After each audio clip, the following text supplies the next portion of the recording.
Welcome back, Holotable Heroes, to another Galaxy of Heroes video with your bald-headed boy, Scribble. We are back on Monday morning, and that means one thing.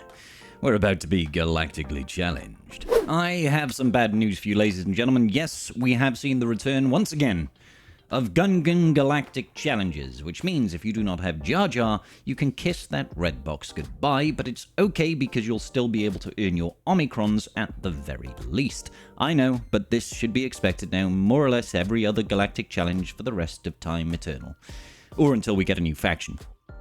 Imperial Remnant, probably. Anyway, global modifier for today's Galactic Challenge is Dune Sandstorm. Essentially every single turn, all units are going to get a stack of damage over time, which is irresistible. It's great. You're just going to stack up dots forever. The player modifier gives bonuses towards Gungans, obviously, and it's really, really good.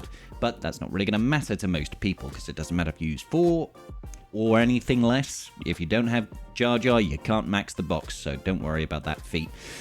Grim Machinations is the enemy's modifier here. Bonuses for Sith. They have, of course, got a trail lead, which means they're going to cleanse the dots at the start of their turn all of the time. They're also going to be ramping up max health and offense until the end of battle every single time you kill one of their units. And if they kill one of your units, they're going to gain a stack of something called Dark Ascension, which is going to be increasing the damage they deal, as well as decrease the damage that they receive. So, feats then, we need to win with a full squad of Gungans, as we've already discussed. We need to win after removing 400% or more turn meter, and we need to win the battle with no tanks in our squad. So I'm going to start off with the Gungans, obviously, because, well, it's a Gungan faction challenge. Now, there's not a whole lot of nuance to the Gungan faction. There are only 5 Gungans in the game, so you just take in your Relic 9 Jar Jar and your Relic 8 Gungans and hit auto. Like I said, there's not a whole lot of nuance to this. You just go in. I chose to just hit auto and see what happens. No, I do not have the Phalanx Galactic Challenge Omicron. Why on earth would I? I've put this at 2 times speed because the battle does take a little bit of time. They are, of course, cleansing all their dots, and my Gungans seem to be particularly fond of marking Scion, you know, the tank of the enemy team over here, and it was fine, realistically speaking. Now, this didn't get the turn meter removal. I'm not even sure if that's possible with Gungans. I don't think it is.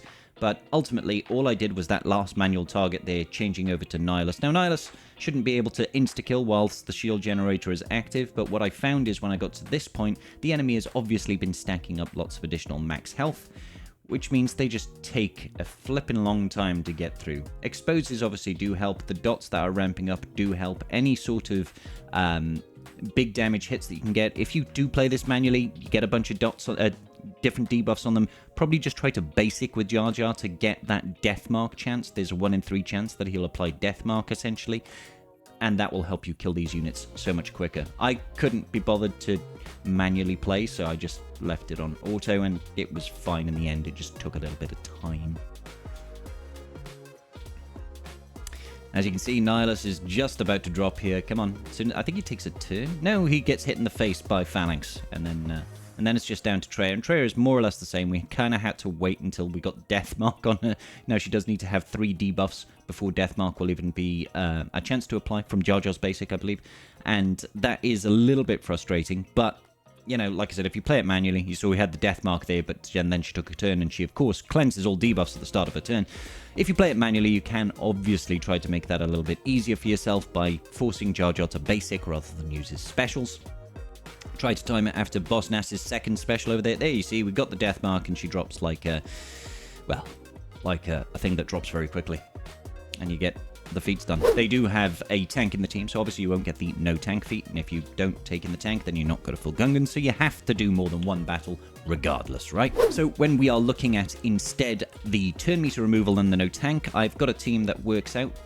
It'll be a Darth Vader lead. Now, I'm using Darth Vader's leadership because he has a 50% chance for all Empire and Sith to remove 20% turn meter whenever they deal damage. And that can happen quite a lot with Empire and Sith. Now, in order to support it, I highly recommend you go ahead and throw in our good boy Moff Gideon. Moff Gideon has got a fantastic special ability in Control the Situation, where he will irresistibly remove 100% turn meter from everybody on the field. Now, it only counts for allies for the purposes of the feat, and then we gain some turn meter. But if you can dial in his speed so that he goes first, absolutely great. Mine over here is 350 speed when I was doing this recording.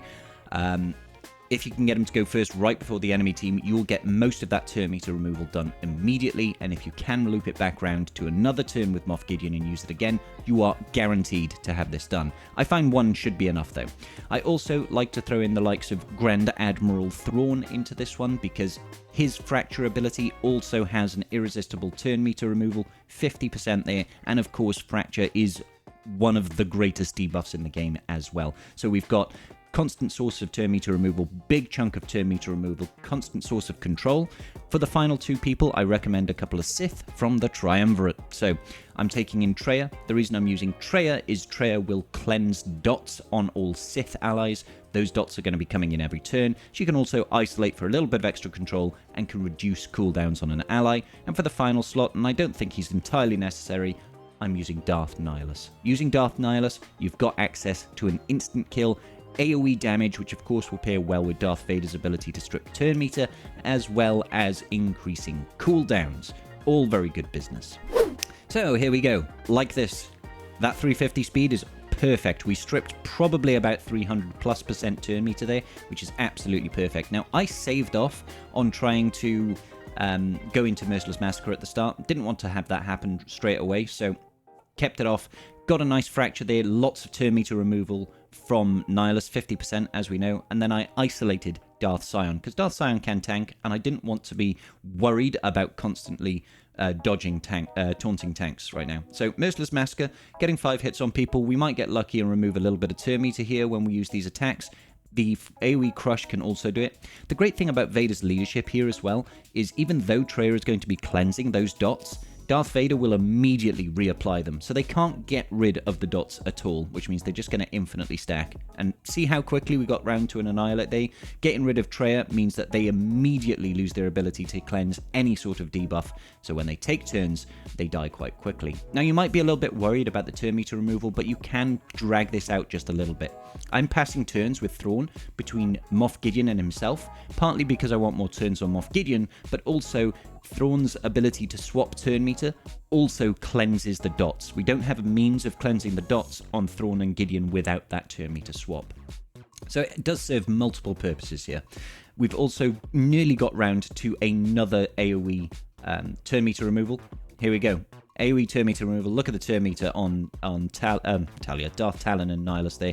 Easily well over that 400%. This uses no tanks as well, which is absolutely phenomenal.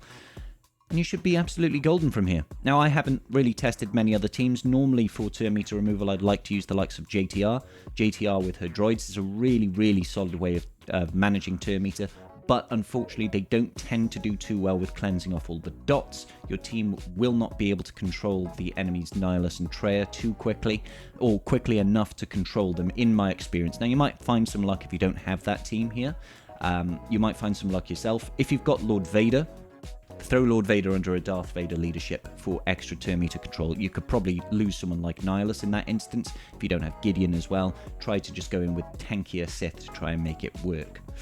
But that's kind of it, guys. That's kind of it. I'm going to go over a team right now that uses no tanks. Hopefully that is a little bit more accessible to people, just to help you guys get over the line as far as earning your box is concerned.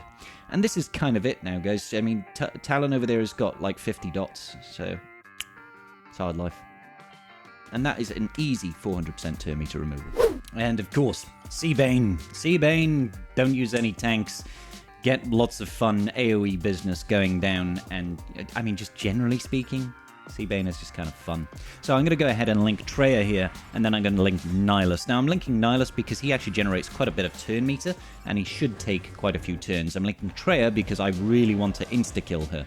So those are my excuses, those are my reasons. I'm going to start off with some AoE action here. I'm not too worried about increasing mastery first and increasing any of those abilities out of the gate, any mastery, any of that.